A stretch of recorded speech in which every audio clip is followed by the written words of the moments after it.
Hello everyone, it's Tuesday and you're watching Within the Frame. I'm Kim Bo-kyung. Diplomatic tensions have been fueled ever since the Chinese ambassador to South Korea, Xing Haiming, said those who bet on China's defeat will certainly regret it. While President Yoon Suk Yeol himself expressed regret, Seoul asked Beijing to take appropriate measures. However, China defended Xing's actions, saying it is his duty to meet with a broad range of figures. This diplomatic tiff comes as the Yoon administration is in favor of strategic clarity over strategic ambiguity by aligning ever more closely with Washington and Tokyo. However, given the proximity and economic interdependence, China certainly is not a country that can be overlooked. What are experts' views on this diplomatic spat caused by Ambassador Xing, and how can this sort of relationship be improved? And for this, we invite Kim Yang-gyu, principal researcher at the East Asia Institute. Dr. Kim, welcome to the show. Thank you. And we also have Professor Mason Ritchie at Hankuk University of Foreign Studies. Good to see you again, Professor Ritchie. Glad to be here. Thank you. All right, Professor Ritchie, first question to you. A diplomatic spat took place as the Chinese ambassador to South Korea, Xing Haiming, said that it was wrong for South Korea to bet on Beijing's defeat when referring to Korea's alliance with the U.S. First of all, what did these words suggest, and could we say Xing's words are in line with what Beijing thinks of Seoul? So the first thing I would point out is, let's remember the proximate cause of this dispute, and that was that Xing Haiming chose to meet with the opposition leader, Lee Jae-myung, and that was clearly an effort, I think, to divide the Korean electorate and to divide Korean politics. And it's generally considered a very provocative diplomatic move to involve yourself in the internal politics of other states. So I think that's the first thing I would say. Beyond that, of course, the rhetoric about not betting against China's failure is standard wolf warrior diplomacy, and it's the mini culmination of months of brewing South Korea-China tension. So I don't think there's anything that's really a surprise there. I think it's a reminder by China to South Korea that, as we say in international relations, you can choose your friends, but you can't choose your neighbors. This was a reminder to Seoul that empires come and go, but China will always be South Korea's large neighbor to the West, and South Korea should be cognizant of that. Is that in line with what Chinese leaders think? Truthfully, I think yes. Chinese leaders ultimately believe, I think, that there are big states and there are small states, and that's just a fact. To sort of paraphrase former Chinese Foreign Minister Yang Jiechi, who said China's a big state, other states are small states, and that's just a fact. And I think the underlying principle there, and I think most Chinese leaders believe that, is that China therefore deserves deference regionally from other states. The difference is, of course, that in a modern diplomatic context, normally, even if you believe those things, you say the quiet part quietly, not out loud. But this is, of course, standard wolf warrior diplomacy. This is what China does. And predictably, it's alienated China from lots of countries in the region and globally. So it's not a surprise, but I think it's unfortunate. Right, I see. Now, Dr. Kim, while expressing regret, President Yoon Suk Yeol himself pointed out that Xing's words were diplomatically inappropriate, and another senior official also underlined that they were against the Vienna Convention. Could you tell us more about this? And are the Chinese ambassador's words really inappropriate given the rules for diplomats? Well, first of all, what I say today reflects my own personal view, and it does not represent the official position or endorsement of the East Asia Institute. That being said, the Vienna Convention is an international treaty that provides a framework for the establishment, maintenance, and termination of diplomatic relations, and it was adopted in Vienna in 1961. And one of the most well-known clauses of this treaty is, of course, the immunity of diplomatic agent from the jurisdiction of the receiving state. And the treaty also defines the functions of the diplomatic mission as promoting friendly relations between the sending state and the receiving state. And Ambassador Xing's comments may appear somewhat overbearing, not contributing to the friendly relationship between ROK and China, of course. And also it could be argued that they violate Article 41, which stipulates the duty of members of the mission not to interfere in the internal affairs of the receiving state. But Ambassador Xing did discuss important issues related to Seoul's strategic moves and foreign policy directions. However, to be honest, this is not the first time China has made undiplomatic statements, as Professor Rich already mentioned. And expressions such as anyone who plays with fire over the Taiwan issue will eventually get burned, or those who bully the weak will have shattered heads and shed blood sound even more aggressive to me. And I'm not sure why this incident should be considered especially more inappropriate. I see your point. Now, Professor Ritchie, after Seoul called in Beijing's envoy Xing Haiming over his remarks, the South Korean ambassador to China, Chung Jae-ho, was summoned by Beijing in a tit-for-tat response.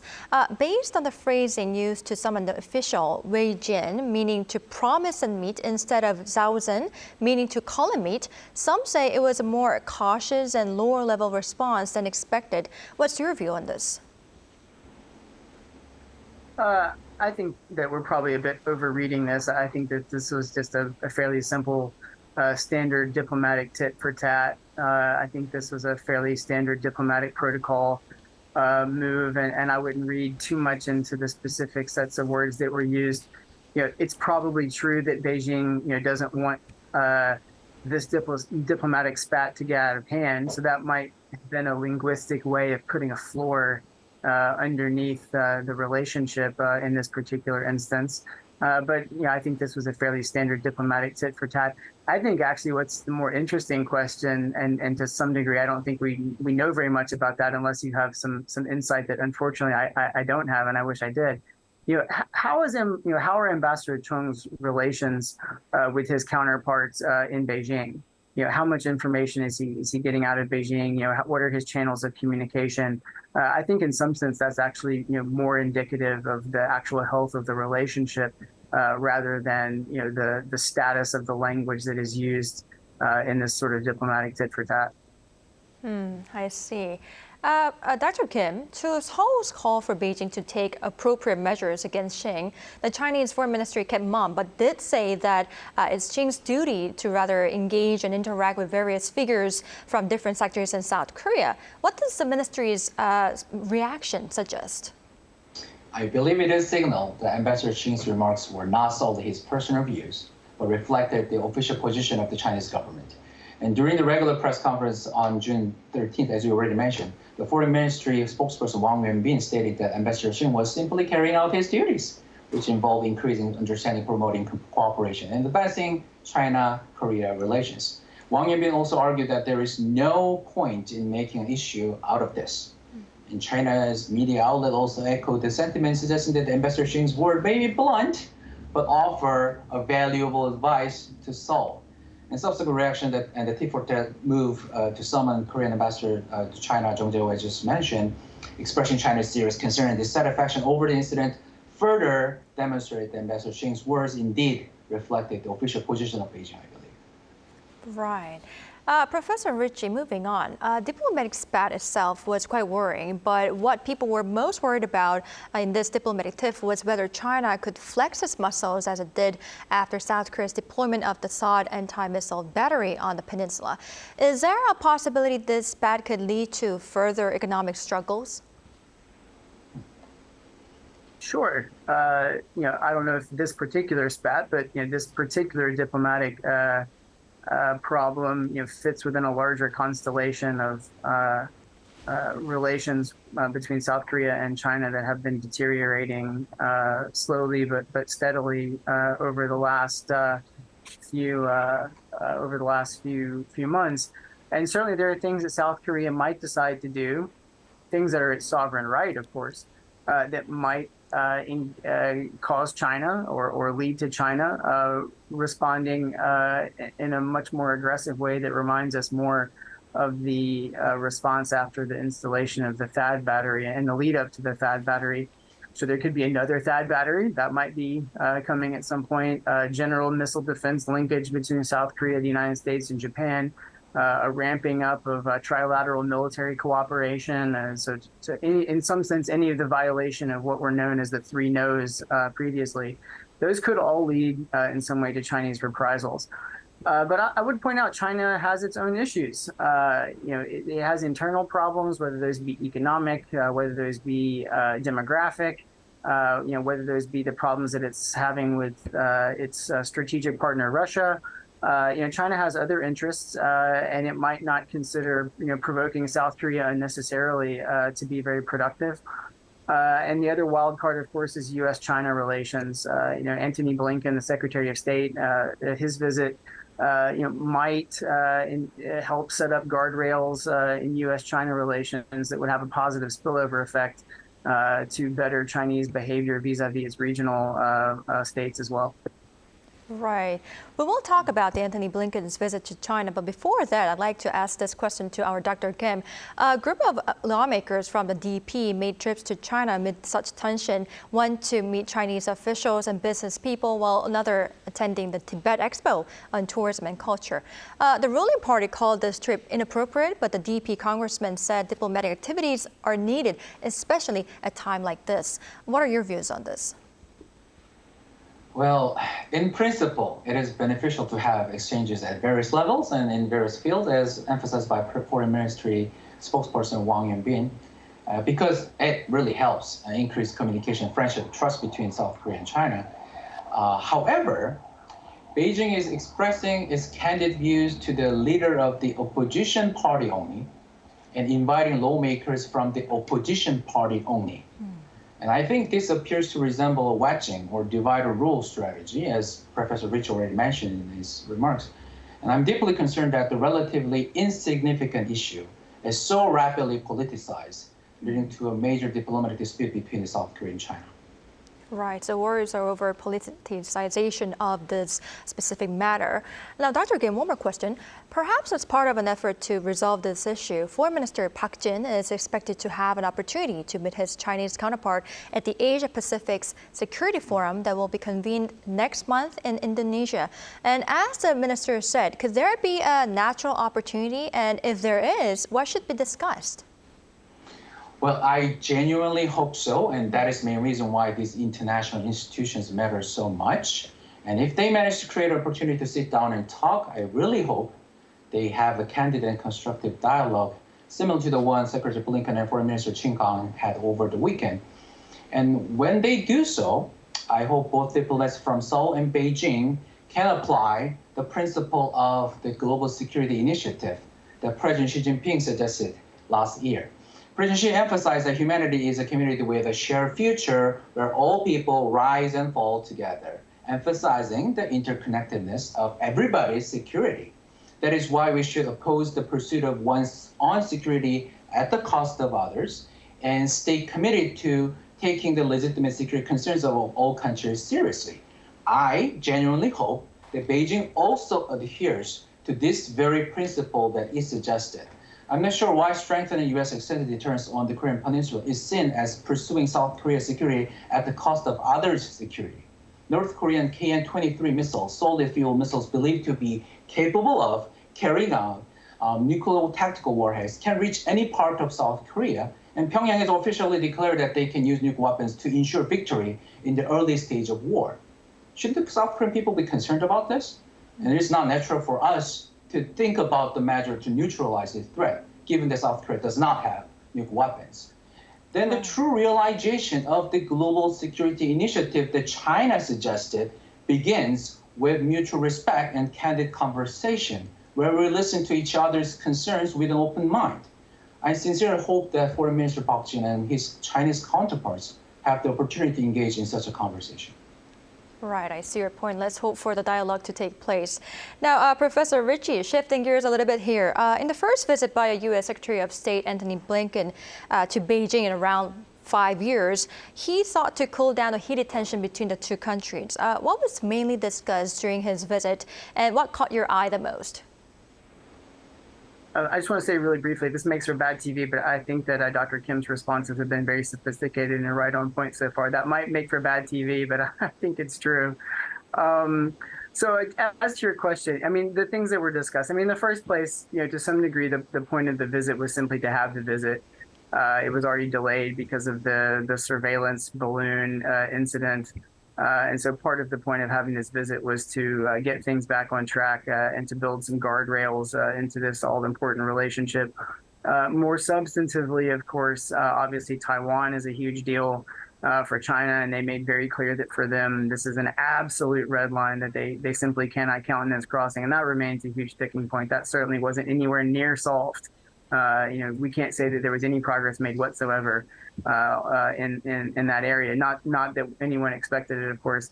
The South China Sea more generally, obviously North Korea was brought up by the United States. Climate change, I imagine Ukraine in the war there was brought up as well. And then from the U.S. side, emphasizing the importance of the rules-based order and the responsibility that China has to continue to defend that, not only for the benefit of the rest of the world, but also, of course, for China's benefit as well, insofar as it has profited from much of that rules-based order over the last several decades. And of course, the other thing that was put on the table was simply the prospect of more meetings and more exchanges. I will say it does look like what we're getting from the readouts and what we're getting from the comments and what we're getting from the various statements from the two sides is that the first meeting with Xingang went seemingly quite well. It was quite positive. It looks like the meeting with Wang Yi was somewhat more confrontational, and Blinken's meeting with Xi Jinping, I think, was perhaps somewhere between the two, perhaps, in some ways, befitting the fact that Xi Jinping is of course, the leader, paramount leader of China, and, isn't going to stoop to confrontation with someone who's merely a Secretary of State of the United States. It does seem like the major output, however, is that we can expect perhaps some more meetings to come in the future, and I think that that's already a small victory. Right, I see. Professor Ritchie, one more question though. The focus of Blinken's visit to China, it seems to me, was to maintain better lines of communication, but the list of disagreement and potential conflict points seems to be still long. Though both, we can see, are trying to work on risk management, how do you believe the U.S.-China rivalry and conflict will develop in the future? I wish I had a crystal ball, and I wish I could tell you the answer to that, but I will say this. It does seem to me that the United States doesn't really have a strategy for how to deal with China. It has a lot of parts of a strategy, but it doesn't seem to have a strategy as such. Rather, it seems, if you look at the national security strategy, which I think is the highest document here, which is sort of guide us, the strategy seems to be competition. And I don't really consider competition to be a strategy. I consider competition to be a state of affairs. Not a strategy that puts means and ends together towards some type of overarching objective. I'm not entirely sure what it is that the United States really wants to get out of the relationship with China, and that worries me a little bit because it seems like, to the extent that competition is the primary paradigm for U.S.-China relations from the U.S. perspective, that doesn't seem like that bodes well for having a good mix of off-ramps and a leverage that the United States would want to intelligently use in order to get certain concessions out of China. On the Chinese side, frankly, it doesn't seem to me like China fully understands how much it's alienated other states, and that worries me that perhaps it overestimates the position it has with other states in the region and globally. So unfortunately, my initial interpretation is that although we can walk away from this last few days of diplomacy between Beijing and Washington and think that we put a floor into the relationship or some guardrails around it, my fear is that this is going to be temporary rather than long-term. Right. Since our Professor Ritchie came up with the strategy one country has to have, I'd like to focus on South Korea's. Dr. Kim, South Korea certainly faces a dilemma in striking a balance in relations between the U.S. and China right now. How should we consider ties with China and tackle any difficult relations? Could you briefly tell us?